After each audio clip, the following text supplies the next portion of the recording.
Hi, good evening. ഞാൻ audible ആണല്ലോ അല്ലേ? ആരെങ്കിലും ഒന്ന് റെസ്പോണ്ട് ചെയ്യൂ. ഓഡിബിൾ ആണ്. ഓക്കെ.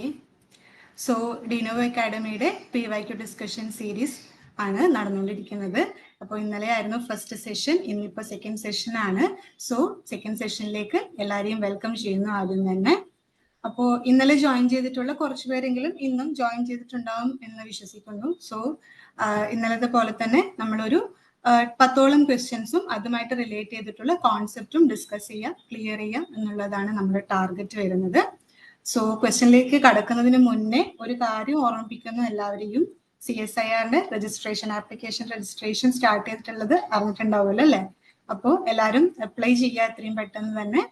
October 24 ആണ് ലാസ്റ്റ് ഡേറ്റ്. അതുപോലെ എക്സാം ഡേറ്റും വന്നിട്ടുണ്ട്, December 18th ആണ്. സോ നമ്മുടെ മുന്നിൽ ഇനി വളരെ കുറച്ച് ദിവസം മാത്രമേ ബാക്കിയുള്ളൂ. അപ്പം എല്ലാവരുടെയും പ്രിപ്പറേഷൻ സ്ട്രോങ് ആയിട്ട് മുന്നോട്ട് പോകട്ടെ എന്ന് തന്നെ പ്രതീക്ഷിക്കുന്നു. ഓക്കെ, അപ്പൊ നമുക്ക് ക്വസ്റ്റ്യനിലോട്ട് കിടക്കാം. അപ്പൊ എന്തെങ്കിലും ഡൗട്ട് ഉണ്ടെങ്കിൽ നിങ്ങളൊക്കെ അൺമ്യൂട്ട് ചെയ്തിട്ട് ചോദിക്കാവുന്നതാണ്, അല്ലെങ്കിൽ ചാറ്റ് ബോക്സിൽ നിങ്ങൾക്ക് നിങ്ങളുടെ ഡൗട്ട് ഇടാം. അതെല്ലാം ആൻസേഴ്സ് അറിയുന്ന ആൾക്കാർ ആൻസേഴ്സും പോസ്റ്റ് ചെയ്യാൻ വേണ്ടി ശ്രമിക്കണം കേട്ടോ. ഓക്കെ, സോ ഫസ്റ്റ് ക്വസ്റ്റ്യൻ നോക്കിക്കഴിഞ്ഞാൽ, which one of the following molecules is transported into enterocytes from intestinal lumen by GLUT5? അപ്പോൾ ഇതിപ്പം നമ്മുടെ ജൂൺ 2025 എക്സാമിൽ വന്നിട്ടുള്ള, അതായത് വളരെ റീസെന്റ് ആയിട്ട് വന്നിട്ടുള്ള ഒരു ക്വസ്റ്റ്യൻ ആണ്. ബി പാർട്ട് ക്വസ്റ്റ്യൻ ആണ്. നമുക്കറിയാം CSIRൽ C part and B part ഉണ്ട്. അതിൽ ബിയിൽ മെമ്മറി ബേസ്ഡ് ഡയറക്റ്റ് ക്വസ്റ്റ്യൻസ് ആണ് ഉണ്ടാവുക. C പാർട്ടിലാണ് അനലിറ്റിക്കൽ ആയിട്ടുള്ള ക്വസ്റ്റ്യൻസ് നമുക്ക് കാണാൻ പറ്റുക. സോ ഇതൊരു ബി പാർട്ട് ക്വസ്റ്റ്യൻ ആണ്. സോ ആദ്യം തന്നെ വാട്ട് ഈസ് എൻട്രോസൈറ്റ്സ്? എൻട്രോസൈറ്റ്സ് എന്ന് പറഞ്ഞു കഴിഞ്ഞാൽ എൻട്രോസൈറ്റ്സ് എന്താണെന്നാണ് ആദ്യം പറയുന്നത്. അപ്പോൾ എൻട്രോസൈറ്റ്സ് എന്ന് വെച്ച് കഴിഞ്ഞാൽ നമ്മുടെ ഇൻറ്റസ്റ്റൈൻ, സ്മോൾ ആൻഡ് ലാർജ് ഇൻറ്റസ്റ്റൈനിൽ അതിന്റെ ഇന്നർ സർഫസിൽ ലൈൻ ചെയ്തിട്ടുള്ള കോളംനാർ എപ്പിത്തീലിയൽ സെൽസിനെയാണ് നമ്മൾ എൻട്രോസൈറ്റ്സ് എന്ന് പറയുന്നത്. ഓക്കെ, അപ്പോൾ ആ സെൽസിലേക്ക് നമ്മുടെ മോളിക്യൂൾസിനെ, പല മോളിക്യൂൾസും ഇൻസൈഡ് ആൻഡ് ഔട്ട്സൈഡ് എന്ത് ചെയ്യണം? ട്രാൻസ്പോർട്ട് ചെയ്യണം അല്ലേ? അപ്പോൾ അതിനു മുന്നേ നമുക്ക് GLUT5 എന്താണെന്ന് പറയാം. ഗ്ലൂട്ട് എന്ന് വെച്ച് കഴിഞ്ഞാൽ ഗ്ലൂക്കോസ് ട്രാൻസ്പോർട്ടർ എന്നാണ് പറയുന്നത്. ഓക്കെ, അപ്പോൾ ഒരു സെല്ലിന്റെ ഇൻസൈഡ് ആൻഡ് ഔട്ട്സൈഡിലോട്ട് ഗ്ലൂക്കോസ് അതുപോലെ മറ്റ് ഹെക്സോസ് മോളിക്യൂൾസിനെ ട്രാൻസ്പോർട്ട് ചെയ്യാൻ വേണ്ടിയുള്ള കാരിയർ പ്രോട്ടീൻസ് ആണ് ഗ്ലൂട്ട് അഥവാ glucose transporters. Okay, glucose transporters. ഹ്യൂമൻസിലാണെങ്കിൽ 14 ഐസോഫോംസ് ഓഫ് ഗ്ലൂട്ട് ആണ് കാണപ്പെടുന്നത്. 14 ഐസോഫോംസ്. ഓക്കെ, അത് അബൌട്ട് ഒരു 500 അമിനോ ആസിഡ്സ് ഒക്കെ ഉള്ള ഒരു പ്രോട്ടീൻസ് ആണ്, കാരിയർ പ്രോട്ടീൻസ് ആണ്. അപ്പോൾ ഈ 14 ഐസോഫോംസ് എന്ന് പറയുന്നത് പല സെൽസിലും പല ഐസോഫോംസ് ആയിരിക്കും നമുക്ക് കാണാൻ പറ്റുക. നമ്മുടെ ബോഡിയിൽ എന്തൊക്കെ ടൈപ്സ് സെൽസ് ഉണ്ട്? ഒരുപാട് type of cells and tissues ഉണ്ട് അല്ലെ? ഇപ്പൊ ഇതിൽ പറഞ്ഞ പോലെ എൻട്രോസൈറ്റ്സ് ഉണ്ട്, പിന്നെ ബ്രെയിൻ ടിഷ്യൂ സെൽസ് ഉണ്ട്, പിന്നെ ഹെപ്പാറ്റോസൈറ്റ് ഉണ്ട്. അങ്ങനെ ഒരുപാട് ടൈപ്സ് ഓഫ് സെൽസ് നമുക്ക് കാണാൻ പറ്റും. അപ്പോൾ അങ്ങനെ ഓരോ സെൽസിലേക്കും ഈ ഗ്ലൂക്കോസും മറ്റു മോളിക്യൂൾസിനൊക്കെ ട്രാൻസ്പോർട്ട് ചെയ്യുന്ന പ്രോട്ടീൻസും ഗ്ലൂട്ടും എന്തായിരിക്കും? ഡിഫറെന്റ് ആയിരിക്കും. അങ്ങനെ 14ഓളം ഗ്ലൂട്ട് നമുക്ക് കാണാൻ വേണ്ടി പറ്റും. ഇതാണ് ആ ഒരു ടേബിൾ. അങ്ങനെ ഗ്ലൂട്ട് 1, 2, 3 തൊട്ട് 14 വരെ ഗ്ലൂട്ട് നമുക്ക് ഇതിൽ കാണാൻ വേണ്ടി പറ്റും. അതിന്റെ സ്പെസിഫിക് ലൊക്കേഷനും സബ്സ്ട്രേറ്റ് സ്പെസിഫിസിറ്റി, അതായത് ഗ്ലൂട്ട് 1 ക്യാരി ചെയ്യുന്ന മോളിക്യൂൾ ആയിരിക്കില്ല ഗ്ലൂട്ട് 2 ക്യാരി ചെയ്യുന്നത്. അങ്ങനെ ഓരോ ഗ്ലൂട്ടിനും എന്തുണ്ടാവും? സബ്സ്ട്രേറ്റ് സ്പെസിഫിസിറ്റി നമുക്ക് കാണാൻ വേണ്ടി പറ്റും. സോ ആ ഒരു ലൊക്കേഷൻ ആൻഡ് സബ്സ്ട്രേറ്റ് സ്പെസിഫിസിറ്റി കാണിച്ചിട്ടുള്ള ഒരു ടേബിളാണിത്. നിങ്ങൾക്ക് നമ്മൾ ഈ PPT അവൈലബിൾ ആക്കാം. സോ അപ്പം ഇത് ഡീറ്റെയിൽ ആയിട്ട് വായിക്കണം. സോ നമ്മളോട് ഇവിടെ ചോദിച്ചിട്ടുള്ള ക്വസ്റ്റ്യൻ എന്താണ്? ഗ്ലൂട്ട് 5 ക്യാരി ചെയ്യുന്ന മോളിക്യൂൾ ഏതാണ് എന്നാണ് ക്വസ്റ്റ്യൻ. അപ്പൊ നമുക്ക് ഈ ടേബിളിലോട്ട് നോക്കിക്കഴിഞ്ഞാൽ ഇവിടെ ഗ്ലൂട്ട് 5 കാണാം. അപ്പൊ ഗ്ലൂട്ട് 5 ക്യാരി ചെയ്യുന്ന മോളിക്യൂൾ ഏതാണ്? ഫ്രക്ടോസ് ആണ് അല്ലെ? ഫ്രക്ടോസ് ആണ്. ഫ്രക്ടോസിന് സ്പെസിഫിക് ആയിട്ടുള്ള ഗ്ലൂക്കോസ് ട്രാൻസ്പോർട്ടർ ആണ് എന്ത്? ഗ്ലൂട്ട് 5 എന്ന് പറയുന്നത്. സോ നമുക്ക് ആൻസറിലേക്ക് എത്താൻ പറ്റി. ഓപ്ഷൻ സി ആണ് ആൻസർ, ഫ്രക്ടോസ്. ഓക്കെ, എന്തെങ്കിലും ഡൗട്ട് ഉണ്ടോ? അതോ നെക്സ്റ്റ് ക്വസ്റ്റ്യനിലോട്ട് പോട്ടെ? പോവാലോ അല്ലേ? Okay, so next question. A researcher captured 45 fish from a lake on day 1, tagged and released them back. On day 2, the researcher caught 50 fish out from the same lake, of which 15 were already tagged. Estimate the population size of fish in the lake with this information and pick the correct option. Okay. ആർക്കെങ്കിലും ഇത് ചെയ്യാൻ വേണ്ടി അറിയോ? അറിയുന്ന ആൾക്കാരുണ്ടോ? ഇല്ലെങ്കിൽ ഞാൻ explain ചെയ്യട്ടെ.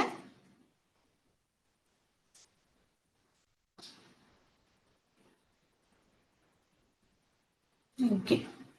സോ ക്വസ്റ്റ്യൻ എന്താ പറഞ്ഞിരിക്കുന്നത്? ഒരു റിസർച്ചർ ഉണ്ട്. റിസർച്ചർ എന്ത് ചെയ്യുന്നു? ആദ്യം ഒരു ലേക്കിൽ നിന്ന് 45 ഫിഷസിനെ ക്യാപ്ചർ ചെയ്യുന്നു അല്ലെ, ഡേ 1-ൽ. ദെൻ എന്ത് ചെയ്തു? അതിനെ ടാഗ് ചെയ്യുന്നു. ടാഗ് ചെയ്യുന്നത് എന്തിനാണ്? ആരെയൊക്കെയാണ് നമ്മൾ കോട്ട് ചെയ്തതെന്ന് മനസ്സിലാക്കാൻ വേണ്ടിയിട്ടാണ് ടാഗ് ചെയ്യുന്നത്. ദെൻ എന്ത് ചെയ്യും? അതേ ലേക്കിലേക്ക് തന്നെ അതിന് റിലീസ് ചെയ്തു. ഓക്കെ. ദെൻ സെക്കൻഡ് ഡേ ഈ റിസർച്ചർ അഗെയിൻ വന്നിട്ട് സെയിം ലേക്കിൽ നിന്ന് 50 ഫിഷസിനെ അഗെയിൻ ക്യാപ്ചർ ചെയ്യുന്നു. ഓക്കെ. അങ്ങനെ ക്യാപ്ചർ ചെയ്തതിൻ്റെ അകത്ത് ആ 50-ൽ ഓൾറെഡി ടാഗ്ഡ് ആയ 15ഓളം ഫിഷസിനെ അഗെയിൻ റിസർച്ചർക്ക് കിട്ടിയിട്ടുണ്ട്. ഓക്കെ. അപ്പോൾ ആദ്യം 45 ഫിഷിനെ ക്യാപ്ചർ ചെയ്തു, ഡേ 1 ടാഗ് ചെയ്തു, റിലീസ് ചെയ്തു. ഡേ 2 വന്ന് 50 ഫിഷിനെ കോട്ട് ചെയ്തു. അതിൽ ഓൾറെഡി ടാഗ്ഡ് ആയിട്ടുള്ള 50 ഫിഷസ് ഉണ്ട്. ഓക്കെ. അപ്പോൾ ഇങ്ങനൊരു ഡേറ്റ തന്നിട്ട് ഇതിൽ നിന്ന് ആ ലേക്കിലുള്ള ഫിഷിന്റെ പോപ്പുലേഷൻ സൈസ് ആണ് നമ്മളോട് കാൽക്കുലേറ്റ് ചെയ്യാൻ വേണ്ടി പറയുന്നത്. അപ്പൊ ഈ ക്വസ്റ്റ്യൻ വന്നിട്ടുള്ളത് നമ്മുടെ ഇക്കോളജി യൂണിറ്റിൽ നിന്നാണ്. അതിൽ മാർക്ക് റീക്യാപ്ചർ മെത്തേഡ് എന്ന് പറയുന്ന ഒരു മെത്തേഡ് ഉണ്ട്. പോപ്പുലേഷൻ സൈസ് കാൽക്കുലേറ്റ് ചെയ്യാനുള്ള മെത്തേഡാണ് മാർക്ക് റീക്യാപ്ചർ മെത്തേഡ്. അപ്പോൾ according to mark recapture method, total population size എന്ന് പറയുന്നത് number of marked individuals in first catch into total number of individuals in second catch divided by number of marked recaptures in the second catch. ഇതാണ് equation. ഈ ഇക്വേഷനിലേക്കാണ് നമ്മൾ എന്ത് ചെയ്യേണ്ടത്? ഈ തന്നിരിക്കുന്ന data substitute ചെയ്യേണ്ടത്. അപ്പൊ ഇതൊരു ഡയറക്റ്റ് ക്വസ്റ്റ്യൻ ആണ്. നമുക്ക് ഇവിടെ വേറൊന്നും ചിന്തിക്കേണ്ടതില്ല. ഓക്കെ. അപ്പോൾ നമുക്ക് ചെയ്ത് നോക്കാം. n total population size n എന്ന് വെച്ച് കഴിഞ്ഞാൽ number of fishes individuals caught in the first catch എത്രയാണ്? 45 ആണ് അല്ലെ. അപ്പൊ 45 into total number of fishes caught in the second catch. അപ്പൊ അത് എത്രയാണ്? 50 ആണ്. 45 ഇൻറ്റു 50 വരും. ഡിവൈഡഡ് ബൈ എത്രയാണ്? ഓൾറെഡി ടാഗ് ചെയ്തിട്ടുള്ളത് സെക്കൻഡ് കാച്ചിൽ എത്ര എണ്ണം ഓൾറെഡി ടാഗ് ചെയ്തിട്ട് കിട്ടി എന്നുള്ളതാണ് ഡിനോമിനേറ്ററിൽ വരുന്നത്, വിച്ച് ഇസ് 15 വരും. സോ 45 ഇൻറ്റു 50 എന്ന് പറയുന്നത് 2250 ഡിവൈഡഡ് ബൈ 15 എന്ന് പറയുമ്പോൾ equal to 150. So 150 correct answer option A ആണ്. ഓക്കെ. ഇതൊരു ഡയറക്റ്റ് ക്വസ്റ്റ്യൻ ആണ് കേട്ടോ. ഡൗട്ട് ഉണ്ടോ? ഇല്ലെങ്കിൽ നെക്സ്റ്റ് ക്വസ്റ്റ്യനിലേക്ക് പോവാം. റിപ്പീറ്റ് ചെയ്യണോ എന്തെങ്കിലും? ഓക്കെ. ഓക്കെ. Next question. ഇതും നമ്മുടെ എക്കോളജിയിൽ നിന്ന് തന്നെയുള്ള ക്വസ്റ്റ്യൻ ആണ്. വായിക്കാം. Given below are the survivorship curves showing the proportion of individuals surviving over time or age. 3 generalized types of curves A, B, and C are depicted below. Which of the following represent the correct survivorship curve for the given organism? Graph തന്നിട്ടുണ്ട്. So ഈ question ചെയ്യുന്നതിന് മുന്നേ നമ്മൾ survivorship curve എന്താണെന്നാണ് അറിഞ്ഞിരിക്കേണ്ടത്. Okay. Answer ഉണ്ടോ ആർക്കേലും?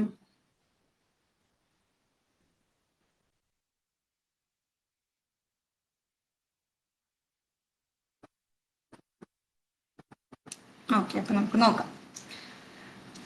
Survivorship curve എന്ന് വെച്ച് കഴിഞ്ഞാൽ ഒരു പോപ്പുലേഷൻ്റെ അകത്ത് വേരിയസ് ഏജ് ഗ്രൂപ്പിലുള്ള ആൾക്കാരുണ്ടാവും അല്ലെ.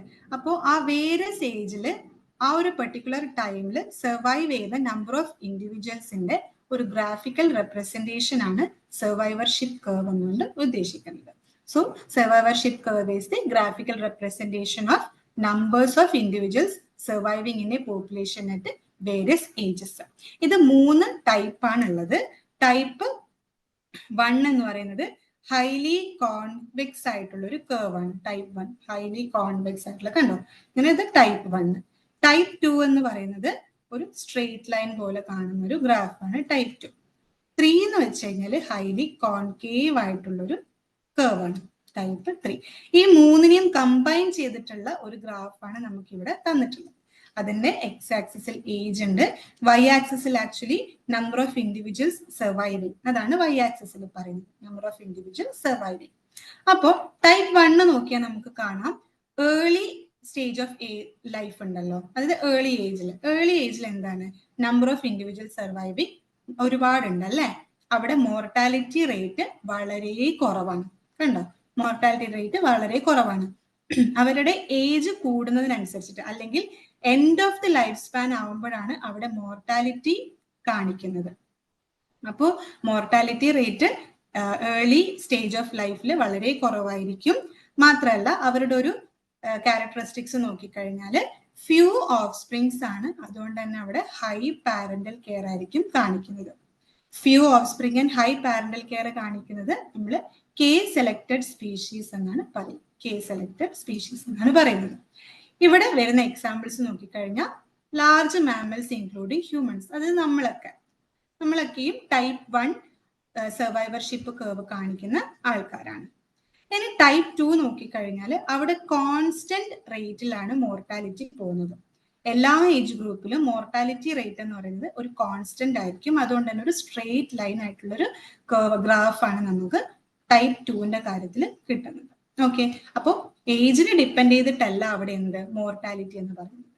എക്സാമ്പിൾസ് നോക്കിക്കഴിഞ്ഞാൽ ബേർഡ് സ്പീഷീസ്, റോഡൻസ്, റെപ്റ്റൈൽസ് ഒക്കെയാണ് എക്സാമ്പിൾസ് വരുന്നത്. ഓക്കെ, ഇനി ടൈപ്പ് 3 എന്ന് വെച്ച് കഴിഞ്ഞാൽ അവിടെ മോർട്ടാലിറ്റി റേറ്റ് എപ്പോഴാണ് കൂടുതൽ? നമ്മുടെ ടൈപ്പ് 1ന്റെ നേരെ ഓപ്പോസിറ്റ് ഏർലി സ്റ്റേജിലായിരിക്കും എന്ത് മോർട്ടാലിറ്റി റേറ്റ് ഹൈ ആയിട്ട് കാണിക്കുന്നത്. ഓക്കെ, അതുകൊണ്ട് തന്നെ ആ ഒരു ടൈമിൽ എന്താ നമ്പർ ഓഫ് ഇൻഡിവിജ്വൽ സർവൈവിങ് വളരെ കുറവായിരിക്കും. അതാണ് ഹൈലി കോൺകേവ് ആയിട്ടുള്ള ഒരു കർവ് കിട്ടാൻ വേണ്ടിയിട്ടുള്ള റീസൺ. ഇവിടെ പ്രൊഡ്യൂസ് ചെയ്യുന്ന ഓഫ് സ്പ്രിങ്ങുകളുടെ എണ്ണം എന്ന് പറയുന്നത് വളരെ കൂടുതലാണ്, ലോ പാരന്റൽ കെയറും ആണ്. സോ ടൈപ്പ് 3 സർവൈവർഷിപ്പ് കാണിക്കുന്ന ആൾക്കാർ ആർ സെലക്ടഡ് സ്പീഷീസിൽ ഇൻക്ലൂഡഡ് ആയിട്ടുള്ള ഓർഗാനിസംസ് ആയിരിക്കും. എക്സാമ്പിൾസ് കൊടുത്തിട്ടുണ്ട്, ഓയിസ്റ്റേഴ്സ്, ഇൻസെക്ട്, പ്ലാന്റ്സ് ഒക്കെ. ഓക്കെ, ഇതാണ് സർവൈവർഷിപ്പ് കർവിനെ കുറിച്ചിട്ടുള്ള ഒരു ഓവർവ്യൂ എന്ന് പറയുന്നത്. ഇനി നമുക്ക് ക്വസ്റ്റ്യനിലോട്ട് പോകാം. അപ്പൊ ഇവിടെ കർവ് എ എന്ന് പറയുന്നത് ഏതാണ്? എ എന്ന് പറയുന്നത് ടൈപ്പ് 1 ആണ് അല്ലെ. ടൈപ്പ് 1 എന്താ എക്സാമ്പിൾ പറഞ്ഞത്? ഹയർ മാമൽസ് ആണ്, ഇൻക്ലൂഡിങ് ഹ്യൂമൻസ്. അപ്പൊ ഈ ഓപ്ഷനിൽ നമുക്ക് ഹയർ മാമൽസ് ആയിട്ട് ആരാ ഉള്ളത്? എലിഫന്റ് ആണ്. ഇപ്പൊ തന്നെ നമുക്ക് ആൻസറിലോട്ടേക്ക് എത്തി. ബാക്കിയെല്ലാം ബി സി ഡിയിലൊക്കെ എ എന്ന് പറയുന്നത് ഓയിസ്റ്റർ, ലിസേർഡ് ഒക്കെയാണ് കൊടുത്തിട്ടുള്ളത്. സോ ആൻസറിലേക്ക് ഈ ഒറ്റൊരു ഓപ്ഷൻ നമുക്ക് അറിയാവുന്നെങ്കിൽ ഈ ഒരു ആൻസറിലോട്ട് നമുക്ക് എത്താൻ വേണ്ടി പറ്റും.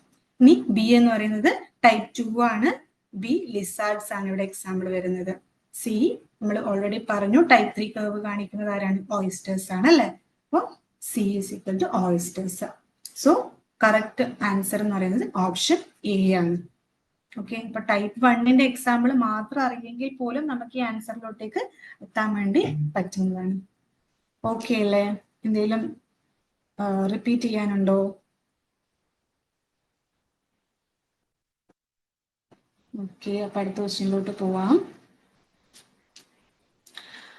Okay, individuals in a population are divided into various blood groups in column X based on the set of enzymes they have in column Y. Which one of the following combinations is not correct for the blood group type and set of enzymes a person has? ഇവിടെ ഇങ്ങനത്തെ question വരുമ്പോൾ നമ്മൾ പ്രത്യേകം ശ്രദ്ധിക്കേണ്ട ഒരു കാര്യം എന്ന് വെച്ച് കഴിഞ്ഞാൽ ഇവിടെ നോട്ട് കറക്റ്റ് ആണ് ചോദിച്ചിട്ടുള്ളത്. ഓക്കെ, കറക്റ്റ് ആയിട്ടുള്ള കാര്യമല്ല അവർക്ക് വേണ്ടത്. ഇതിൽ ഏതോ ഒരു ഓപ്ഷൻ അവർ തെറ്റിച്ചിട്ടാണ് കൊടുത്തിട്ടുള്ളത്, അതാണ് കറക്റ്റ് ആൻസർ വരും. ഓക്കെ, അപ്പൊ നോട്ട് കറക്റ്റ് ആണ് നമ്മൾ നോക്കേണ്ടത്. ഈ ക്വസ്റ്റ്യൻ വന്നിട്ടുള്ളത് ആക്ച്വലി നമ്മുടെ ഫിസിയോളജി എന്നാണ്, ആനിമൽ ഫിസിയോളജി എന്നാണ്, ബ്ലഡ് ഗ്രൂപ്പിംഗ് ഒക്കെ. അപ്പോൾ ഇതിന്റെ നമുക്ക് നോക്കാം. അപ്പോൾ നമുക്കറിയാം ഹ്യൂമൻസിൽ ABO ബ്ലഡ് ഗ്രൂപ്പിനെ കുറിച്ച് നമ്മൾ കേട്ടിട്ടുണ്ട് അല്ലെ. ABO ബ്ലഡ് ഗ്രൂപ്പ് ഉണ്ട്. അതിൽ A എന്ന് പറയുന്ന ബ്ലഡ് ഗ്രൂപ്പിൽ A ആന്റിജൻ ആണ്, ആന്റിബോഡി ആണെങ്കിൽ ആന്റി ബി ആണ്. ബി എന്ന ബ്ലഡ് ഗ്രൂപ്പിൽ ബി ആന്റിജൻ ആണ്, ആന്റി എ ആണ്. AB യിലാണെങ്കിൽ A and B both antigen കാണിക്കുന്നുണ്ട്, ആന്റിബോഡി ഇല്ല. ഇനി O ആണെങ്കിൽ അതിൽ ആന്റിബോഡീസ് രണ്ടും പ്രസന്റ് അല്ല, A ആൻഡ് B ആന്റിബോഡി കാണിക്കുന്നുണ്ട്. ഇതാണ് നമ്മൾ ബേസിക്കലി നമുക്ക് എന്താ ABO ബ്ലഡ് ഗ്രൂപ്പിംഗ് സിസ്റ്റത്തിനെ കുറിച്ചിട്ട് നമ്മൾ ഇത്രയും കാലം പഠിച്ചുകൊണ്ട് വന്നിട്ടുള്ള കാര്യം. ഓക്കെ, അപ്പൊ മോർ സ്പെസിഫിക്കലി നോക്കുകയാണെങ്കിൽ ആക്ച്വലി ഈ O എന്ന് പറയുന്ന ബ്ലഡ് ഗ്രൂപ്പിൽ ആന്റിജൻ ഇല്ല എന്ന് പറയാൻ വേണ്ടി നമുക്ക് പറ്റില്ല.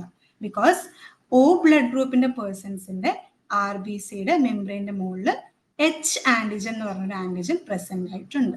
H antigen. ഓക്കെ, ഈ H ആന്റിജൻ എന്താണെന്ന് നോക്കിക്കഴിഞ്ഞാൽ നമുക്ക് മനസ്സിലാവും. N-അസറ്റൈൽ ഗ്ലൂക്കോസമൈനും ഗാലക്ടോസും. ഓക്കെ, N-അസറ്റൈൽ ഗ്ലൂക്കോസമൈൻ ഉണ്ട്, ഗാലക്ടോസ് ഉണ്ട്.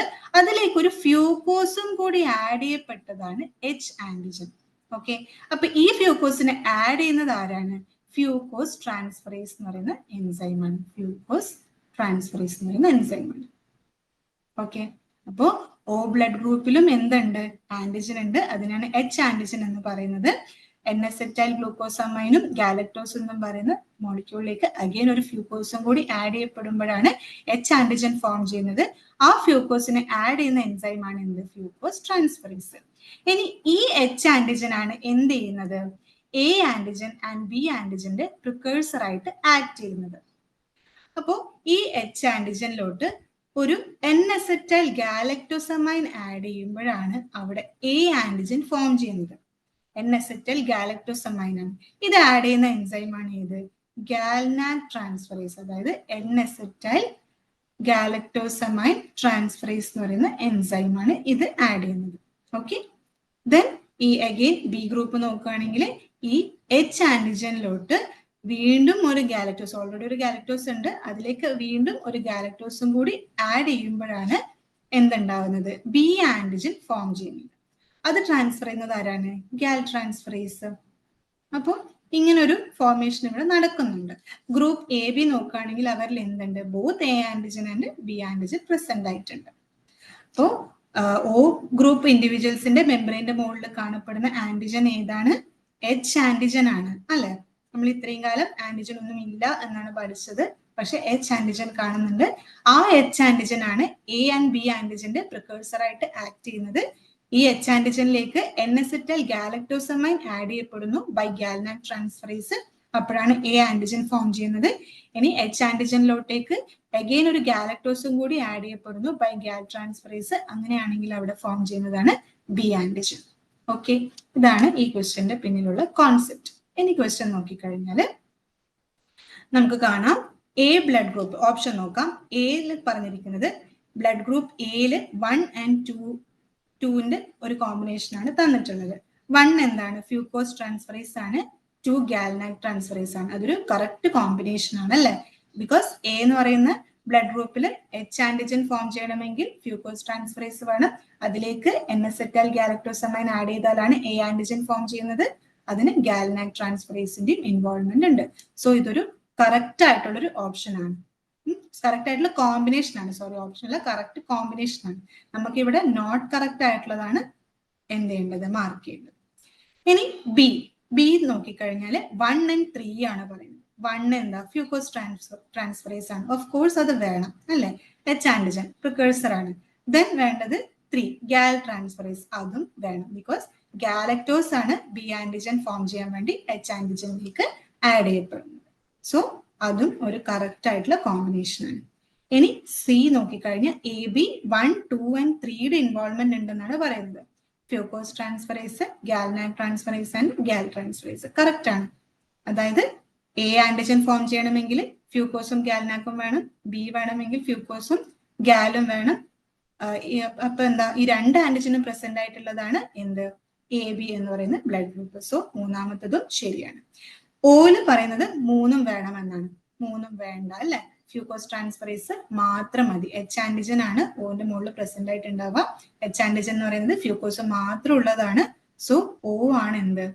ഒരു റോങ് ആയിട്ടുള്ള കോമ്പിനേഷൻ. സോ നമ്മുടെ കറക്റ്റ് ആൻസർ എന്ന് പറയുന്നത് D ആണ്. ഓപ്ഷൻ D വരും. ഓക്കെ,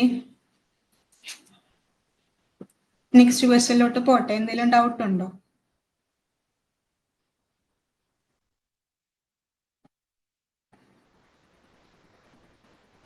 ഓക്കെ,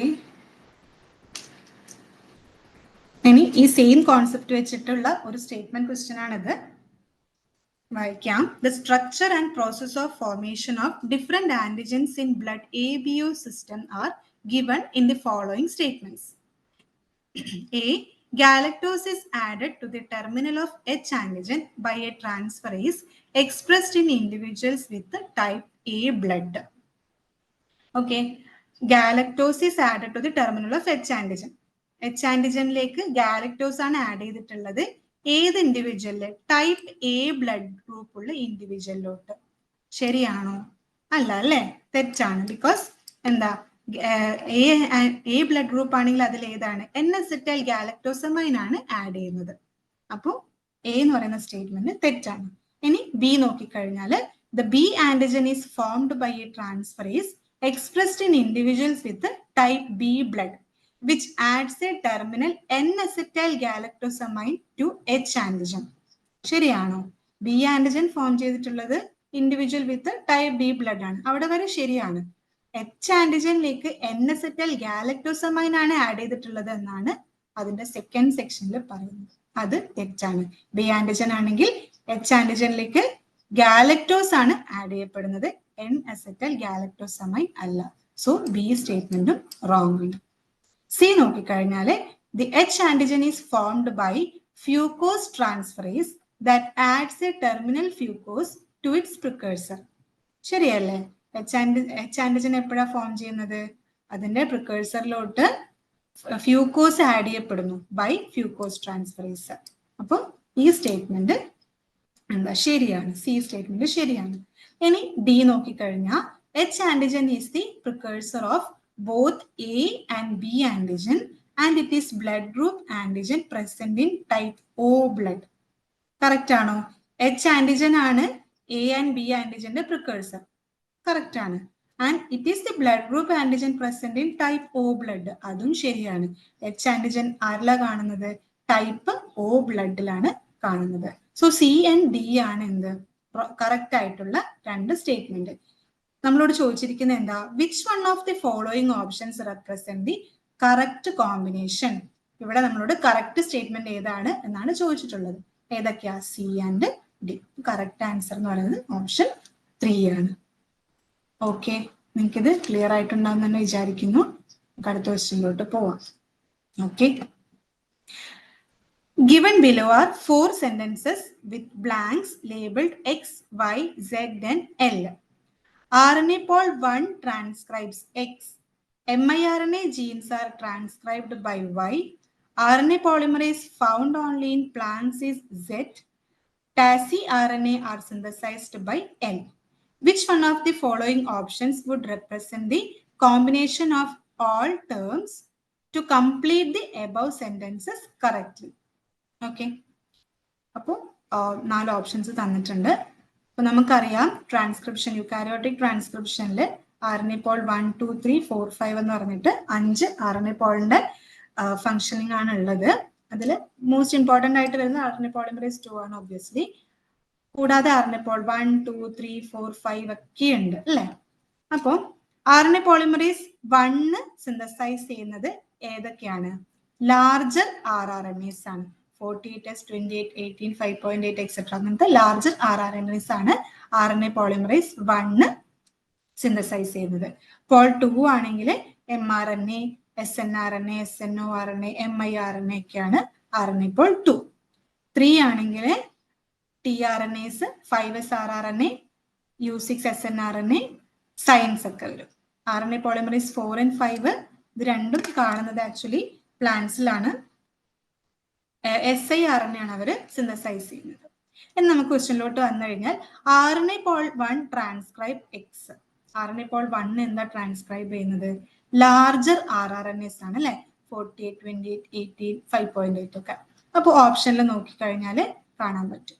ഇവിടെ 45S rRNA കാണുന്നുണ്ട്, 18S കാണുന്നുണ്ട്. അടുത്ത നോക്കാം. miRNA genes are transcribed by Y. Micro RNA ആണ് miRNA. അതിനെ ട്രാൻസ്ക്രൈബ് ചെയ്യുന്നത് Y ആണെന്നാ പറയുന്നത്. miRNA ട്രാൻസ്ക്രൈബ് ചെയ്യുന്നത് RNA പോളിമറേസ് 2 ആണ്. ഓപ്ഷൻ നോക്കിക്കഴിഞ്ഞാൽ Y വരുന്നത് ഏതാ? RNA പോൾ 2 ഇവിടെ കാണാം. ഓക്കെ, ഇനി next RNA polymerase found only in plants is Z. 4 and 5 ആണ് എന്ത് പ്ലാന്റ്സിൽ കാണപ്പെടുന്നത് എന്ന് പറഞ്ഞിട്ടുണ്ട് അല്ലേ. അപ്പൊ ഇവിടെ 5 കാണാം, RNA പോൾ 5 കാണാം. ടാസി RNA അതായത് trans acting siRNA are synthesized by N. Tasi RNA ആരാണ് ഉണ്ടാക്കുന്നത്? RNA polymerase 2 ആണ് ടാസി RNA സിന്തസൈസ് ചെയ്യുന്നത്. അപ്പൊ നമുക്ക് ഈ സ്റ്റേറ്റ്മെന്റ്സ് ഒക്കെ കംപ്ലീറ്റ് ആയിട്ടുണ്ട് അല്ലെ. RNA polymerase 1 transcribe 45S rRNA. miRNA genes are transcribed by RNA polymerase 2. RNA polymerase found only in plants is RNA pol 5. tacrNA are synthesized by RNA polymerase 2. അപ്പോൾ ഈ ഒരു സിംഗിൾ ടേബിൾ പഠിച്ചുകൊണ്ട് നമുക്ക് ഈ ഒരു ക്വസ്റ്റ്യൻ ആൻസർ ചെയ്യാൻ വേണ്ടി പറ്റും. കറക്റ്റ് ഓപ്ഷൻ എന്ന് പറയുന്നത് സി ആണ്. ഓക്കെ, നമുക്ക് നെക്സ്റ്റ് ക്വസ്റ്റ്യനിലോട്ട് പോവാം. ഓക്കെ, ഇത് നമ്മുടെ ഡെവലപ്മെന്റൽ ബയോളജി എന്നുള്ളൊരു ക്വസ്റ്റ്യൻ ആണ് കേട്ടോ. Okay, a morphogen can determine the fate of a cell by its concentration. Given below are some statements on the experiment performed to study the gradient dependent effect of the morphogen activin on cell fate by placing activin secreting beads on unspecified cells from an early Xenopus embryo. അപ്പോൾ നമുക്ക് സ്റ്റേറ്റ്മെന്റ്സിലോട്ടേക്ക് പോകുന്നതിന് മുന്നേ ആദ്യം മോർഫോജൻ എന്താണെന്നൊക്കെ പറയാം. Okay, മോർഫോജൻ എന്ന് വെച്ച് കഴിഞ്ഞാൽ ആക്ച്വലി പാരക്രൈൻ ഫാക്ടേഴ്സ് ആണ്. പാരക്രൈൻ ഫാക്ടേഴ്സ് എന്ന് വെച്ചാൽ ഒരു സെല്ല് കുറച്ച് മോളിക്യൂൾസ് പ്രൊഡ്യൂസ് ചെയ്യും, അതൊരു ഷോർട്ട് ഡിസ്റ്റൻസ് ട്രാവൽ ചെയ്ത് മറ്റൊരു സെല്ലിന്റെ മുകളിൽ അതിനെ എഫക്ട് ചെയ്യുന്നുണ്ടെങ്കിൽ അതിനാണ് നമ്മൾ പാരക്രൈൻ ഫാക്ടേഴ്സ് എന്ന് പറയാം. Different type of cell interactions ഉണ്ട്, ലൈക്ക് ഓട്ടോക്രൈൻ. ഓട്ടോക്രൈൻ എന്ന് വെച്ച് കഴിഞ്ഞാൽ ഒരു സെല്ല് കുറച്ച് മോളിക്യൂൾസ് പ്രൊഡ്യൂസ് ചെയ്യുന്നു, അത് സെയിം സെല്ലിൽ തന്നെ എഫക്ട് ചെയ്യുകയാണെങ്കിൽ ദാറ്റ് ഇസ് ഓട്ടോക്രൈൻ. ഓക്കെ, ഇനി ഇത് നമ്മൾ പാരക്രൈൻ പറഞ്ഞു. പാരക്രൈൻ ഇനി ഒരു സെല്ലുണ്ട്, അത് കുറച്ച് മോളിക്യൂൾസ് പ്രൊഡ്യൂസ് ചെയ്യുന്നു, റിലീസ് ചെയ്യുന്നു, അത് അതിനോട് ക്ലോസ് പ്രോക്സിമിറ്റിയിൽ നിൽക്കുന്ന സെല്ലിലേക്കാണ് പോയി എഫക്ട് ചെയ്യുന്നതെങ്കിൽ അതിനെ ജക്സ്റ്റാക്രൈൻ എന്നാണ് പറയാം. അതുപോലെ വരുന്നതാണ് എൻഡോക്രൈൻ. എൻഡോക്രൈൻ നമുക്ക് എല്ലാവർക്കും അറിയാം, ഹോർമോൺസ് അല്ലെ. സെല്ല് പ്രൊഡ്യൂസ് ചെയ്യും, സെല്ലോ ടിഷ്യൂ നിന്ന് പ്രൊഡ്യൂസ് ചെയ്യുന്നു, ബ്ലഡ് സ്ട്രീമിലേക്ക് റിലീസ് ചെയ്യുന്നു, എന്നിട്ട് അത് ബോഡിയുടെ ഡിഫറെന്റ് പാർട്ടിലേക്ക് പോയിട്ട് എഫക്ട് ചെയ്യുന്നതാണ് എന്ത് എൻഡോക്രൈൻ എന്ന് പറയുന്നത്. അപ്പോ മോർഫോജൻ എന്ന് പറയുന്നത് വെച്ചാൽ പാരക്രൈൻ ഫാക്ടർ.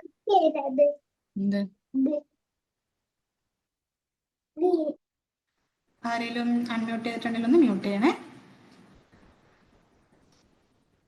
ഓക്കെ, അപ്പോ മോർഫോജൻ എന്ന് പറയുന്നത് പാരക്രൈൻ ഫാക്ടേഴ്സ് ആണ്. ഈ ഫാക്ടേഴ്സ് സെൽ ഫേറ്റ് ഡിറ്റർമൈൻ ചെയ്യുന്നത് അതിന്റെ കോൺസെൻട്രേഷന്റെ ബേസിസിലാണ്. അതായത് ഹയർ കോൺസെൻട്രേഷൻ കിട്ടിയിട്ടുള്ള സെൽസ് ഉണ്ടാക്കുന്ന ഫേറ്റ് ആയിരിക്കില്ല ലോവർ കോൺസെൻട്രേഷൻ കിട്ടിയിട്ടുള്ള സെൽസ് ഉണ്ടാക്കുന്നത്. So paracrine factors cell fate determine ചെയ്യുന്നത് അതിന്റെ കോൺസെൻട്രേഷന്റെ ബേസിസിലാണെങ്കിൽ അതിനാണ് നമ്മൾ എന്ത് മോർഫോജൻ എന്ന് പറയുന്നത്. ഇവിടെ ആക്ടിവിൻ എന്ന് പറയുന്ന മോർഫോജൻ ആണ് യൂസ് ചെയ്തിട്ടുള്ളത്. ആക്ടിവിൻ ആക്ച്വലി TGF ബീറ്റ സൂപ്പർ ഫാമിലിയിൽ വരുന്ന ഒരു മോർഫോജൻ ആണ്. നമുക്കിതിന്റെ കോൺസെപ്റ്റിലോട്ട് നോക്കുകയാണെങ്കിൽ ഈ ഫിഗർ നോക്കാം. ഓക്കെ, അപ്പൊ ഇതില് എ കണ്ടോ, എയില് ബീഡ്സ് വെച്ചിട്ടുണ്ട്, പക്ഷെ അവിടെ എന്തില്ല, ആക്ടിവിൻ ഒന്നും സെക്രീറ്റ് ചെയ്യാത്ത ബീഡ്സ് ആണ് അൺസ്പെസിഫൈഡ് സെൽസിലേക്ക് പ്ലേസ് ചെയ്തിട്ടുള്ളത്. ഓക്കെ, അങ്ങനെ പ്ലേസ് ചെയ്തപ്പം അവിടെ ഒന്നും ഉണ്ടായിട്ടില്ല, ലൈക്ക് ഒരു സ്പെസിഫിക്കേഷനും കാര്യങ്ങളും ജീൻ എക്സ്പ്രഷനും ഒന്നും ഉണ്ടായിട്ടില്ല. ഓക്കെ, അതെങ്ങനെയാണോ സെൽസ് അതുപോലെ തന്നെയാണ്. ബി നോക്കിക്കഴിഞ്ഞാൽ ലോ കോൺസെൻട്രേഷൻ, അതായത് 1 നാനോമോളാർ ആക്ടിവിൻ സെക്രീറ്റ് ചെയ്യുന്ന ബീഡ്സ് ആണ് വെച്ചിട്ടുള്ളത്. ആക്ടിവിൻ സെക്രീറ്റിംഗ് ബീഡ്സ് ലോ കോൺസെൻട്രേഷൻ ആണ്. അപ്പോൾ ലോ കോൺസെൻട്രേഷൻ ആയിട്ട് ആക്ടിവിൻ റിസീവ് ആയിട്ടുള്ള റീജിയണിൽ എന്തുണ്ടായി, എക്സ്ബ്ര എന്ന് പറയുന്ന ജീനിന്റെ എക്സ്പ്രഷൻ ആണ് കാണിച്ചത്, എക്സ്ബ്ര. ഓക്കെ, ഇനി ഹൈ കോൺസെൻട്രേഷൻ 4 നാനോമീറ്റർ ആണ് ഹൈ കോൺസെൻട്രേഷനിലുള്ള ആക്ടിവിൻ സെക്രീറ്റിംഗ് ബീഡ് വെച്ചപ്പോൾ ഹയർ കോൺസെൻട്രേഷൻ കിട്ടിയിട്ടുള്ള റീജിയൻസ് എന്തുണ്ടാക്കി, ഗൂസ്കോയിഡ് എന്ന് പറയുന്ന ജീനിന്റെ എക്സ്പ്രഷൻ ആണ് കാണിച്ചത്. അവിടെ ഒരു ഗ്രേഡിയന്റ് ഫോം ചെയ്തിട്ടുണ്ട് കണ്ടോ. ലോവർ കോൺസെൻട്രേഷൻ കിട്ടിയിട്ടുള്ളതാണെങ്കിൽ അവിടെ എക്സ്ബ്ര എന്ന് പറയുന്ന ജീനിന്റെ എക്സ്പ്രഷൻ ആണ് കാണിച്ചത്. ഇനി നെഗ്ലിജിബിൾ എമൗണ്ട് ഓഫ് ആക്ടിവിൻ കിട്ടിയിട്ടുള്ള അവിടെ ഒരു ജീനും എക്സ്പ്രസ് ചെയ്തിട്ടില്ല. പകരം അവര് ഫോം ചെയ്യുന്നത് എന്താണ്, അവരുടെ ഡിഫോൾട്ട് ഫേറ്റ് ആയിട്ടുള്ള blood vessels and heart formation ആണ് ഈ അൺസ്പെസിഫൈഡ് ആയിട്ടുള്ള ആക്ടിവിന്റെ ഒരു ആക്ടിവിന്റെ ഒരു small amount of negligible amount കിട്ടിയിട്ടുള്ള സെൽസ് എന്താ സ്പെസിഫൈ ചെയ്തിട്ടുണ്ടാവുക. ഓക്കെ, അപ്പോൾ ഹയർ കോൺസെൻട്രേഷൻ കിട്ടിയിട്ടുള്ളത് ഗൂസ്കോയിഡ് എക്സ്പ്രസ് ചെയ്തു, ലോവർ കോൺസെൻട്രേഷൻ കിട്ടിയിട്ടുള്ളത് എക്സ്ബ്ര എക്സ്പ്രസ് ചെയ്തു, നെഗ്ലിജിബിൾ എമൗണ്ട് ഓഫ് ആക്ടിവിൻ റിസീവ് ആയിട്ടുള്ള സെൽസ് ഒരു ജീനിന്റെയും എക്സ്പ്രഷൻ കാണിച്ചില്ല, പകരം അവർ അവരുടെ ഡിഫോൾട്ട് ഫേറ്റിലോട്ടേക്കാണ് പോയിട്ടുള്ളത്. ഓക്കെ, അതാണ് അതിന്റെ തന്നെ ഒരു ഗ്രാഫിക്കൽ എക്സ്പ്രഷൻ റെപ്രസെന്റേഷൻ ആണ് ഇവിടെ കാണിച്ചിട്ടുള്ളത്. ഓക്കെ, ഇനി നമുക്ക് ക്വസ്റ്റ്യനിലോട്ട് വന്നു കഴിഞ്ഞാൽ സ്റ്റേറ്റ്മെന്റ് നോക്കാം. A, beads without activin did not elicit expression of either exbra or goosecoid genes. Correct അല്ലേ? അൺസ്പെസിഫൈഡ് സെൽസിൽ ആക്ടിവിൻ ഒന്നും ഇല്ലാത്ത ബീഡ്സ് വെച്ചപ്പം അവിടെ എന്തുണ്ടായിട്ടില്ല, ഒന്നിന്റെയും എക്സ്പ്രഷൻ കാണിച്ചിട്ടില്ല അല്ലെ? അപ്പോ എ എന്ന് പറയുന്ന സ്റ്റേറ്റ്മെന്റ് കറക്റ്റ് ആണ്. ഇനി ബി നോക്കിക്കഴിഞ്ഞാൽ cells nearest to the beads getting highest concentration of activin induced goosecoid gene whose product is a transcription factor specifies the frog's dorsal-most structures. Okay, അപ്പോൾ ഇവിടെ പറഞ്ഞിട്ടുള്ള എന്താണ്, ഹയസ്റ്റ് കോൺസെൻട്രേഷൻ ഓഫ് ആക്ടിവിൻ റിസീവ് ആയിട്ടുള്ള cells ഗൂസ്കോയിഡ് എന്ന് പറയുന്ന ജീനിന്റെ expression കാണിച്ചു എന്നാണ് പറയുന്നത്. കറക്റ്റ് ആണ് അല്ലെ? ഹയർ കോൺസെൻട്രേഷൻ കിട്ടിയപ്പോൾ അവിടെ ഗൂസ്കോയിഡ് എന്ന് പറയുന്ന ജീനിന്റെ എക്സ്പ്രഷൻ ആണ് കാണിച്ചത്. Higher concentration goosecoid gene. Okay, correct ആണ്. ബാക്കി അത് ഈ ഗൂസ്കോയിഡ് ജീൻ എന്ന് പറയുന്നത് ഒരു ട്രാൻസ്ക്രിപ്ഷൻ ഫാക്ടർ ആണ്. അവരെന്താ ചെയ്യുന്നത്, ഫ്രോഗിന്റെ ഡോർസൽ മോസ്റ്റ് സ്ട്രക്ചറിനെ സ്പെസിഫൈ ചെയ്യുന്നു എന്നാണ് പറയുന്നത്. അത് ആംഫിബിയൻ ഡെവലപ്മെന്റ് പഠിക്കുന്ന സമയത്ത് നമ്മൾ ഇതിൽ നിന്ന് ഡീറ്റെയിൽ ആയിട്ട് പഠിക്കേണ്ടതുണ്ട്. ഈ സെനോപ്പസ് എന്ന് പറയുന്നത് ഒരു ഫ്രോഗ് ആണ് കേട്ടോ ആക്ച്വലി. സോ ബി സ്റ്റേറ്റ്മെന്റും എന്താണ്, കറക്റ്റ് ആണ്. ഹയർ കോൺസെൻട്രേഷൻ കിട്ടിയിട്ടുള്ള ആക്ടിവിന്റെ ഹയർ കോൺസെൻട്രേഷൻ കിട്ടിയിട്ടുള്ള സെൽസ് എന്താണ് ചെയ്തിട്ടുള്ളത്, ഗൂസ്കോയിഡ് എന്ന് പറയുന്ന ഒരു ജീനിന്റെ എക്സ്പ്രഷൻ ആണ് അവർ കാണിച്ചിട്ടുള്ളത്. ഇനി സി നോക്കിക്കഴിഞ്ഞാൽ cells nearest to the beads getting highest concentration of activin induced Xbra gene whose product is a transcription factor specifies the frog's dorsal most structure. എന്തായാലും തെറ്റാണ്. ഹയസ്റ്റ് കോൺസെൻട്രേഷൻ കിട്ടിയിട്ടുള്ളത് ഗൂസ്കോയിഡ് ആണ് ഉണ്ടാക്കുന്നത്, എന്തല്ല, എക്സ്ബ്ര അല്ല. ഓക്കെ, അപ്പോൾ സി എന്ന് പറയുന്ന സ്റ്റേറ്റ്മെന്റ് റോങ്. ഡി നോക്കിക്കഴിഞ്ഞാല് cells farthest from beads getting negligible activin activate Xbra gene and become blood vessels and heart. അതായത് നെഗ്ലിജിബിൾ ആയിട്ടുള്ള എമൗണ്ടിൽ ആക്ടിവിൻ റിസീവ് ആയിട്ടുള്ള സെൽസ് എക്സ്ബ്രാ ജീൻ ആക്ടിവേറ്റ് ചെയ്തു എന്നാണ് പറയുന്നത്. അല്ല, അവിടെ ഒരു ജീനിന്റെയും ആക്ടിവേഷൻ നടക്കുന്നില്ല. ഓക്കെ, പകരം അവര് പകരമാണ് അവര് ഡിഫോൾട്ട് ഫേറ്റിലോട്ടേക്ക് പോകുന്നത്. ഒരു ജീനിന്റെയും എക്സ്പ്രഷൻ അവിടെ നടക്കുന്നില്ല. സോ ഡി സ്റ്റേറ്റ്മെന്റും റോങ് ആണ്. ഈ നോക്കിക്കഴിഞ്ഞാൽ cells farthest from the beads getting negligible activin activated neither Xbra nor goosecoid and the default gene expression instructed to the cells to become blood vessels and heart. Correct statement അല്ലേ? അതെ. ഒന്നും receive ആവാത്ത neither, അതായത് minimal or no activin receive ആയിട്ടുള്ളത് neither gene activated, അതിൽ ഒരു ജീനും activate ആയിട്ടില്ല, പകരം അവരുടെ ഡിഫോൾട്ട് ആയിട്ടുള്ള ഫേറ്റിലോട്ടേക്കാണ് പോയത്. സോ കറക്റ്റ് ആൻസർ ഏതൊക്കെയാണ്? കറക്റ്റ് സ്റ്റേറ്റ്മെന്റ് എന്ന് പറയുന്നത് A, B and E. Option fourth option ആണ് ഇവിടെ കറക്റ്റ് ആൻസർ വരുന്നത്. ഓക്കെ, നമുക്കിനി നെക്സ്റ്റ് ക്വസ്റ്റ്യനിലോട്ട് പോകാം. ഓക്കെ, ഇത് ജെനറ്റിക്സ് എന്നുള്ള ക്വസ്റ്റ്യൻ ആണ് കേട്ടോ. A panel of 6 hybrid cell lines each containing a different subset of human chromosomes was examined for the presence of the gene product as shown below. Table തന്നിട്ടുണ്ട്. അതായത് ഇവിടെ 6 cell lines ഉണ്ട്, അത് ഒരു gene product കാണിക്കുന്നുണ്ട്. അപ്പൊ ഇങ്ങനെ ഒരു ക്വസ്റ്റ്യൻ തന്നു കഴിഞ്ഞാല് ഇതിൽ കാര്യമായിട്ട് നമ്മൾ ഒന്നും നോക്കണ്ട. ആക്ച്വലി ഇത് വളരെ എളുപ്പമുള്ള ഒരു ക്വസ്റ്റ്യൻ ആണ്. ഈ ഒരു ക്വസ്റ്റ്യൻ കൈ കിട്ടിക്കഴിഞ്ഞാൽ നമ്മൾ ആദ്യം നോക്കേണ്ടതെന്ന് വെച്ചാൽ ഈ ഒരു ജീൻ പ്രൊഡക്റ്റ് പ്രസന്റ് എന്ന് പറഞ്ഞല്ലോ, ആ ജീൻ പ്രൊഡക്റ്റ് പ്രസന്റ് ആയിട്ടുള്ള, നമുക്കറിയാം പ്ലസ് എന്ന് വെച്ചാൽ പ്രസന്റും മൈനസ് എന്ന് വെച്ചാൽ ആബ്സെന്റ് ആണെന്ന് നമുക്കറിയാം അല്ലെ. അപ്പോ ഈ ജീൻ പ്രൊഡക്റ്റ് പ്രസന്റ് എന്ന് പറഞ്ഞിട്ടുള്ളത് ഏതൊക്കെ സെൽ ലൈൻസിലാണ് എന്ന് നോക്കുക. അപ്പൊ ഇവിടെ പ്രസന്റ് പറഞ്ഞിട്ടുള്ളത് എ സെൽ ലൈനിലുണ്ട്, ബിയിലുണ്ട്, എഫിലുണ്ട്. ഓക്കെ, എ ബി എഫിലാണ് സെൽ എന്തുള്ളത്, ആ ജീൻ പ്രൊഡക്റ്റ് പ്രസന്റ് ആയിട്ടുള്ളത്. ഇനി ഇതേ പാറ്റേൺ, അതായത് എ ബി എഫിൽ മാത്രം എന്ത് കാണിക്കണം, ആ ജീൻ പ്രൊഡക്റ്റ് പ്രസന്റ് എന്ന് പറയുന്ന ഈ സെയിം പാറ്റേൺ ഈ തന്നിരിക്കുന്ന 10 ക്രോമസോംസിൽ ഏത് ക്രോമസോമിലാണ് ഈ ഒരു സെയിം പാറ്റേൺ വരുന്നത് എന്ന് മാത്രം നോക്കിയാൽ മതി. അത് നോക്കിക്കഴിഞ്ഞാൽ നമുക്ക് ഈ ക്വസ്റ്റ്യൻ ആൻസർ ചെയ്യാൻ വേണ്ടി പറ്റും. അപ്പോൾ ആർക്കെങ്കിലും ഒന്ന് ആൻസർ ചെയ്യാൻ വേണ്ടി പറ്റുമോ?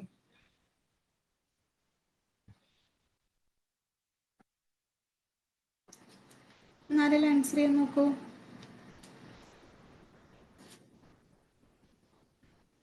ഓപ്ഷൻ ഡി ആണോ? അതെ, ഓപ്ഷൻ ഡി ആണ്. നമുക്ക് കാണാം ക്രോമസോം നമ്പർ 4ലാണ് എന്തുള്ളത്, സെയിം പാറ്റേൺ വന്നിട്ടുള്ളത്. കണ്ടോ, എയിലും ബിയിലും എഫിലും മാത്രമേ പ്രസന്റ് ഉള്ളൂ. 1ലാണെങ്കിൽ ബിയില് ഇല്ല, 2ലാണെങ്കിൽ എല്ലാത്തിലും പ്രസന്റ് ആണ്, അതും വരില്ല. ാണെങ്കിലോ എ ബി സി ആണ്, എഫ് അല്ല, അപ്പൊ അതും വരില്ല. 5ലാണെങ്കിൽ എയിലില്ല, സോ അതും വരില്ല. 5 തൊട്ട് എയില് പ്രസന്റേ അല്ല, അപ്പൊ നമ്മളത് നോക്കണ്ട. അപ്പോൾ നമുക്ക് തന്നിരിക്കുന്ന ഏത് സെൽ ലൈനിലാണോ പ്രസന്റ് എന്ന് കാണിച്ചിട്ടുള്ളത് ആ സെയിം പാറ്റേൺ കിട്ടിയിട്ടുള്ളത് ക്രോമസോം 4ലാണ്. സോ കറക്റ്റ് ആൻസർ എന്ന് പറയുന്നത് ഓപ്ഷൻ ഡി ആയിരിക്കും. ഓക്കെ, ഇനി നെക്സ്റ്റ് ക്വസ്റ്റ്യൻ നോക്കാം. In A transformation experiment, donor DNA from an E. coli strain with the genotype Z plus Y plus was used to transform a strain of genotype Z minus Y minus. The frequencies of transformed classes were Z plus Y plus 200, Z plus Y minus 400, Z minus Y plus 400, total 1000. What is the frequency in percentage with which Y locus is co-transformed with the Z locus? അപ്പോൾ ഇവിടെ എന്താ ചെയ്തിട്ടുള്ളത്, Z plus Y plus, അതായത് 2 gene ഉണ്ട്, Z and Y എന്ന് പറഞ്ഞ 2 gene ഉണ്ട്. ആ 2 ജീനും പ്രസന്റ് ആയിട്ടുള്ള ഒരു ഈക്വലൈസ് സ്ട്രെയിനിൽ നിന്നും DNA എടുക്കുന്നു. അത് ആ 2 ജീനും ആബ്സെന്റ് ആയിട്ടുള്ള ഒരു സ്ട്രെയിനിലോട്ടേക്ക് ട്രാൻസ്ഫോം ചെയ്യുന്നു. ഓക്കെ, അപ്പോൾ Z പ്ലസ് വൈ പ്ലസ് എന്ന് പറയുന്ന ജീനോടൈപ്പ് ഉള്ള ഈക്കോളയിൽ നിന്നും Z മൈനസ് വൈ മൈനസ് എന്ന് പറയുന്ന ജീനോടൈപ്പ് ഉള്ള ഈക്കോളയിലേക്ക് എന്താ ട്രാൻസ്ഫോർമേഷൻ, DNA ട്രാൻസ്ഫോർമേഷൻ ആണ് നടത്തുന്നത്. അങ്ങനെ നടത്തി കഴിഞ്ഞപ്പോഴുണ്ടായിട്ടുള്ള ട്രാൻസ്ഫോംഡ് ക്ലാസ്സസ് ആണ് നമുക്ക് ഇവിടെ തന്നിട്ടുള്ളത്. അതായത് ടോട്ടൽ നമ്പർ 1000-ല് 200ഓളം ട്രാൻസ്ഫോർമൻസിൽ എന്തുണ്ട്, 2 ജീനും ട്രാൻസ്ഫോം ആയിട്ടുണ്ട്. 400 ട്രാൻസ്ഫോർമൻസിൽ Z എന്ന് പറയുന്ന ജീന് മാത്രമേ ട്രാൻസ്ഫോം ആയിട്ടുള്ളൂ, Y ട്രാൻസ്ഫോം ആയിട്ടില്ല. അതുപോലെ റിമൈനിങ് 400-ലാണെങ്കിൽ Z ട്രാൻസ്ഫോം ആയിട്ടില്ല, Y മാത്രമേ ട്രാൻസ്ഫോം ആയിട്ടുള്ളൂ. അപ്പൊ നമ്മളോട് ഇവിടെ ചോദിച്ചിട്ടുള്ളത് Y ലോക്കസ് കോ ട്രാൻസ്ഫോംഡ് വിത്ത് Z ലോക്കസ് എന്നാണ് ചോദിച്ചിട്ടുള്ളത്. അപ്പൊ ഈ കോ ട്രാൻസ്ഫോർമേഷൻ എന്ന് പറയുന്നത് എന്താണ്, ഒരു ജീന് മറ്റൊരു ജീനിന്റെ കൂടെ കോ ട്രാൻസ്ഫോം ആയി എന്നുകൊണ്ട് ഉദ്ദേശിക്കുന്നത് ആ 2 ജീനും ഫിസിക്കലി ക്ലോസ് ആണ് എന്നാണ് അതിന്റെ മീനിങ്. ഓക്കെ, അപ്പൊ ഇവിടെ സെഡിന്റെ കൂടെ കോ ട്രാൻസ്ഫോം ചെയ്തിട്ടുണ്ടെങ്കിൽ അവർ രണ്ടുപേരും ഒരുമിച്ചായിരിക്കും എന്ത് ചെയ്തിട്ടുണ്ടാവുക, ആ ഒരു റെസിപ്പിയന്റ് ആയിട്ടുള്ള സ്ട്രെയിനിലോട്ട് പോയിട്ടുണ്ടാവുക. ആൻഡ് അവര് ഫിസിക്കലി ക്ലോസും ആയിരിക്കും. അതുകൊണ്ടാണ് അവിടെ കോ ട്രാൻസ്ഫോർമേഷൻ പോസിബിൾ ആവുന്നത്. അങ്ങനെ കോ ട്രാൻസ്ഫോം ആയിട്ടുണ്ടെങ്കിൽ എന്താണ്, Z plus and Y plus രണ്ടും ആ ഒരു റെസിപ്പിയന്റിൽ ഫോം ചെയ്തിട്ടുണ്ടാവും.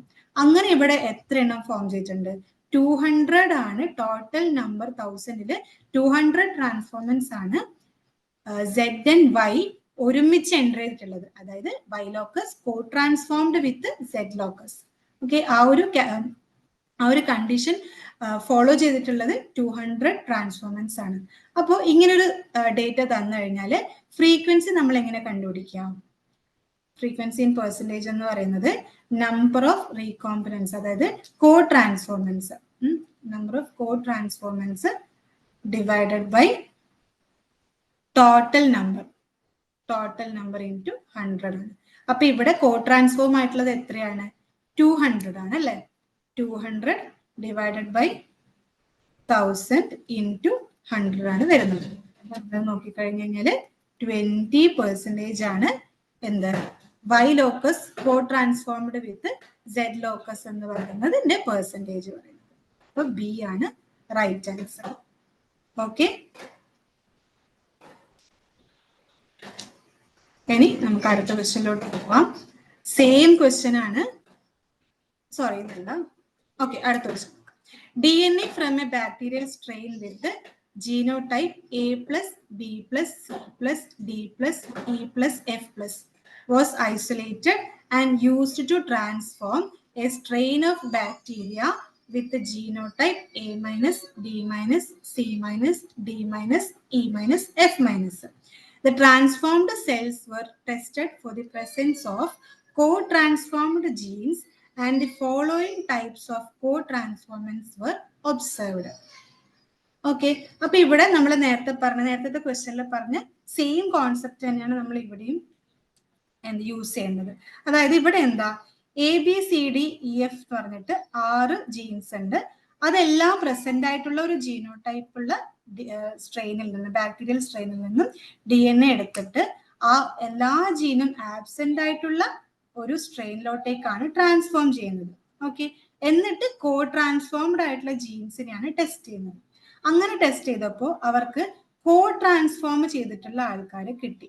A and C co transform ചെയ്തു, E and D co transform ആണ്, പിന്നെ D and B, പിന്നെ B and F, C and E, ഇങ്ങനെ 5 കോമ്പിനേഷനിലാണ് കോ ട്രാൻസ്ഫോമൻസ് അവർക്ക് ഒബ്സർവ് ചെയ്യാൻ പറ്റിയിട്ടുള്ളത്. ഈ ഒരു ഡേറ്റയിൽ നിന്ന് നമ്മൾ എന്താണ് ഈ ജീൻസിന്റെ കറക്റ്റ് ഓർഡർ ആണ് കണ്ടുപിടിക്കുന്നത്. അപ്പോൾ തൊട്ട് മുന്നത്തെ ക്വസ്റ്റ്യനിൽ പറഞ്ഞു ഒരു ജീന് മറ്റൊരു ജീനിന്റെ കൂടെ കോ ട്രാൻസ്ഫോം ചെയ്തു എന്നുകൊണ്ട് മീൻ ചെയ്യുന്നത് they are in physically they are close. Okay, അവർ ഫിസിക്കലി ഭയങ്കര ക്ലോസ് ആണെന്നാണ് മീൻ ചെയ്യുന്നത്. ഓക്കെ, അപ്പൊ ഇവിടെ A and C co transform ചെയ്തു എന്ന് പറഞ്ഞു കഴിഞ്ഞാൽ എന്താ, എയും സിയും അടുത്തടുത്തായിരിക്കും, അതുകൊണ്ടാണ് അവർ ഒരുമിച്ചിട്ട് ട്രാൻസ്ഫോം ചെയ്തിട്ടുള്ളത്. ഓക്കെ, അപ്പൊ ഇനി നമ്മൾ ഈ ഓർഡർ കണ്ടുപിടിക്കുമ്പോൾ സിയുടെ കൂടെ ആരാണ് കോ ട്രാൻസ്ഫോം ചെയ്തത് എന്ന് നോക്കാം. സിയുടെ കൂടെ ആരാ കോ ട്രാൻസ്ഫോം ചെയ്തിട്ടുള്ളത്, ഇ ആണ് അല്ലെ. അപ്പൊ സി കഴിഞ്ഞിട്ട് ആരായിരിക്കും, ഇ ആയിരിക്കും. ഓക്കെ, ഇനി ഇയുടെ കൂടെ ആരാണ് കോ ട്രാൻസ്ഫോം ചെയ്തിട്ടുള്ളത് നോക്കാം. ഇത് നോക്കി. ഇനി ഇയുടെ കൂടെ ആരാണ്, ഡി ആണ് കോ ട്രാൻസ്ഫോം ചെയ്തിട്ടുള്ളത്. സോ ഇ കഴിഞ്ഞിട്ട് ആരായിരിക്കും, ഡി ആയിരിക്കും. ഡിയുടെ കൂടെ കോ ട്രാൻസ്ഫോം ചെയ്തിട്ടുള്ളത് ബി ആണ്. അപ്പൊ ഡി കഴിഞ്ഞിട്ട് വരുന്നത് ബി ആയിരിക്കും. ബിയുടെ കൂടെ കോ ട്രാൻസ്ഫോം ആയിട്ടുള്ളത് എഫ് ആണ്. സോ ഇതാണ് ഈ ഒരു ജീൻസിന്റെ കറക്റ്റ് ഓർഡർ എന്ന് പറയുന്നത്. അപ്പോൾ ഈ ഒരു കോ ട്രാൻസ്ഫോമൻസിൽ നിന്ന് നമുക്ക് ഒരു ജീനിന്റെ ഓർഡർ കണ്ടുപിടിക്കാം. ACEDBF. അപ്പൊ ഏതാണ് കറക്റ്റ് ഓപ്ഷൻ എന്ന് പറയുന്നത്, ഓപ്ഷൻ സി ആണ് അല്ലെ.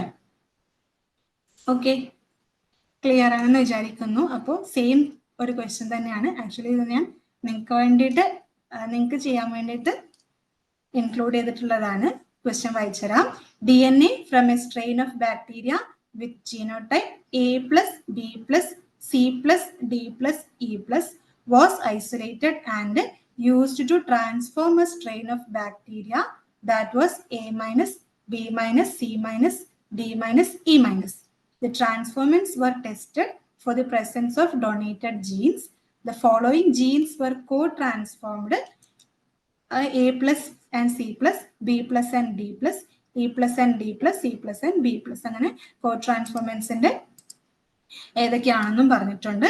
ഇനി ഇതിൽ നിന്ന് നമ്മൾ എന്ത് ചെയ്യണം, കറക്റ്റ് ഓർഡർ ഓഫ് ജീൻസ് കണ്ടുപിടിക്കണം. അപ്പോൾ A and C, B and D, E and D, C and B, ഇതാണ് കോ ട്രാൻസ്ഫോമൻസ്. അപ്പൊ ഒന്ന് ഓർഡർ കണ്ടുപിടിക്കാവോ?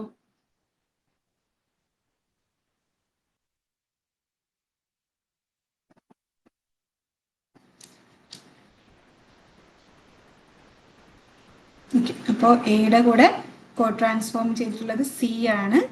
സോ AC, സിയുടെ കൂടെ ബി, ദെൻ ബിയുടെ കൂടെ ഡി, ഡിയുടെ കൂടെ ഇ. അപ്പോൾ ACBDE എന്നുള്ളതാണ് കറക്റ്റ് ഓർഡർ പറയുന്നത്. ACBDE കറക്റ്റ് ആൻസർ എന്ന് പറയുന്നത് ഓപ്ഷൻ ബി ആണ്. ഓക്കെ, അപ്പോൾ ഇത്രയും ക്വസ്റ്റ്യൻസ് ആണ് ഞാൻ ഇന്നത്തെ സെഷന് വേണ്ടിയിട്ട് ഇൻക്ലൂഡ് ചെയ്തിട്ടുള്ളത്. ഇപ്പൊ നമ്മൾ ഇക്കോളജി നോക്കി, DBയിലെ ക്വസ്റ്റ്യൻ നോക്കി, ജനറ്റിക്സ് നോക്കി അല്ലെ.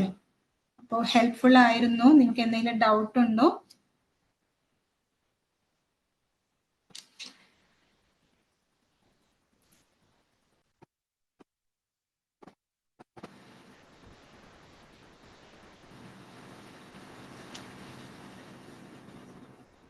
ഓക്കെ, അപ്പോൾ എല്ലാവർക്കും മനസ്സിലായിട്ടുണ്ടാവും എന്ന് വിചാരിക്കുന്നു ഇന്നത്തെ ക്വസ്റ്റ്യനും അതിൻ്റെ കോൺസെപ്റ്റ് ഒക്കെ.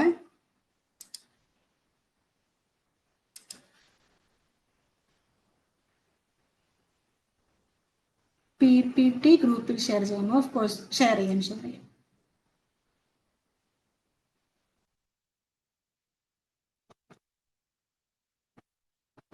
ഓക്കെ, അപ്പോൾ വേറെ ഡൗട്ടൊന്നും ഇല്ലെങ്കിൽ നമുക്ക് സെഷൻ വൈൻഡപ്പ് ചെയ്യാവുന്നതാണ്. Thank you.